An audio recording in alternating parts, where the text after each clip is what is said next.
আজকে আমরা আরেকটা দেখছি নতুন জিনিস, সেটা হচ্ছে সাপোজ লগ বেস এ। এখানে সাপোজ বললাম x to the power Y.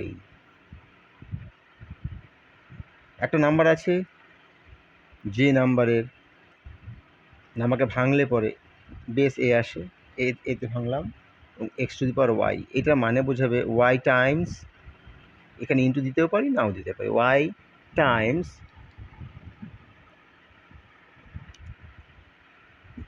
Log of X to the base এ।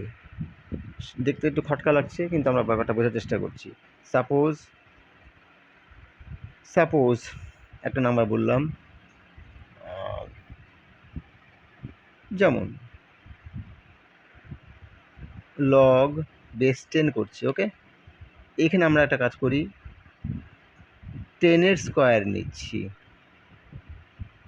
তাহলে এটা কত হয়ে যাবে? আমি বলেছিলাম এখানে যেটা পাওয়ারটা থাকবে সেটা সামনে চলে যাবে, ওকে। 2 Times log base 10, 10 of base 10, log of 10 to the base 10 equals to, এখানে কত হয়?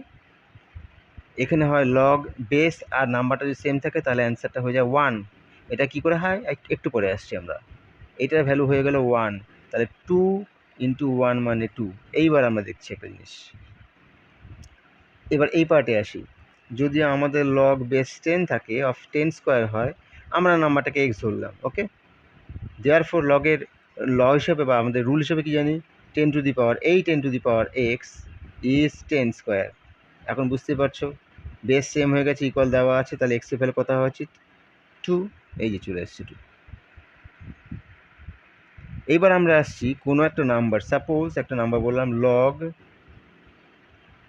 এ বেস এ, নাম্বারটা এ, এর ভ্যালু কত হবে? এর ভ্যালু 1 হবে। কেন? নিজেরা বুঝতে পারছো।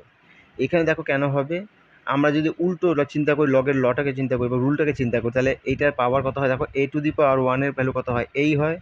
উল্টো জাস্ট চিন্তা করো, এ টু দি পাওয়ার 1 মানে এই বোঝায়, তাহলে এটাকে যদি আমরা চিন্তা করি আবার, এটা হয়ে গেছে আমাদের বেস, এটা হয়ে গেছে আমাদের নাম্বারটা, তাই না? আচ্ছা, আর এটা হয়ে গেছে, সরি, এটা হচ্ছে আমাদের পাওয়ারটা, আর এটা হয়ে গেছে আমাদের নাম্বারটা। এইবার একটা জিনিস, লগ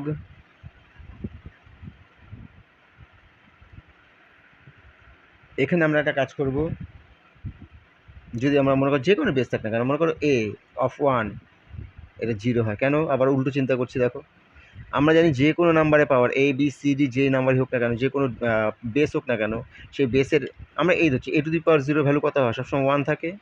এবার উল্টো উল্টো চিন্তা করো, দেখো তাহলে চলে আসবে 10 to a to the power 0 equals to 1। এবার আমরা আসি সেই একই জিনিসে, এখানে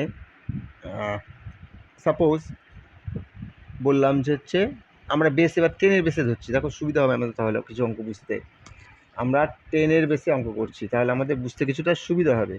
কী করবো তাহলে? এখানে আমরা সাপোজ মনে করো লগ বেস 10 বলি, তাহলে যদি আমরা 1000 বলি একটা নাম্বার দিই, তাহলে কত হবে? দেখো তো অ্যান্সারটা কত হওয়া উচিত?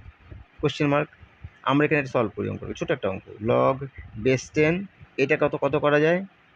এখানের মধ্যে আমরা ধরলাম হচ্ছে এই ইকুয়াস টু, আমরা ধরে নিলাম এক্স, আমরা জানি না কত ভ্যালুটা, অর্থাৎ 10 two the power x equals to 1000 হচ্ছে। তারপর আমরা কী করবো? 10 two the power x is 1 2 3, এটাকে কী করতে পারি? 10 টু দি পাওয়ার 1000 মানে 10 টু দি পাওয়ার 3, তারপর এক্সের ভ্যালু কত হচ্ছে? 3, এক্সের ভ্যালু 3। এইবার দেখো আমরা এটাকে আমরা এই অঙ্কটাকেই আমরা যদি আমরা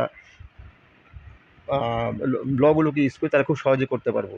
suppose log base 10 two the power 1000 of 1000 আমরা ধরলাম ইকুয়ালস টু, এখানে দেখো এবার কি এটা কী করতে পারি? এর জায়গা করতে পারি আমরা হচ্ছে লগ বেস 10 রাখলাম, এখানে হচ্ছে 10-এর কিউ হয়ে গেল। আমরা একটু আগে বলেছিলাম কোনো একটা নাম্বারের পাওয়ার যদি থাকে এরকম এক্সপোনেনশিয়াল ফর্মে থাকে, সেটা সামনে চলে যায়, অর্থাৎ 3 ইন্টু লগ বেস 10 অফ 10। তাহলে আমরা কি বলেছিলাম একটু আগে, যে এটা আমাদের 1 হয়, মানে সরি নাম্বারটা আসে এখানটা, এটা আমাদের নাম্বারটা আসে, যেমন এখানে আমাদের ছিল ব্যাপারটা, তাই না? এখানে আমাদের বেস আর নাম্বারটা সেম হয়ে গেছে, তার জন্য এটা 1 হয়ে যাবে। তাহলে 3 ইন্টু 1 মানে 3। দেখো আমাদের আগে যেটা করেছিলাম সেটাই আসলো, এই যে। এরপর আরও অনেক ছোটো ছোটো অঙ্ক নিয়ে আসছি, আরও কিছু ল আছে, সেগুলো আমরা আলোচনা করব পরের এপিসোডগুলো। Thank you.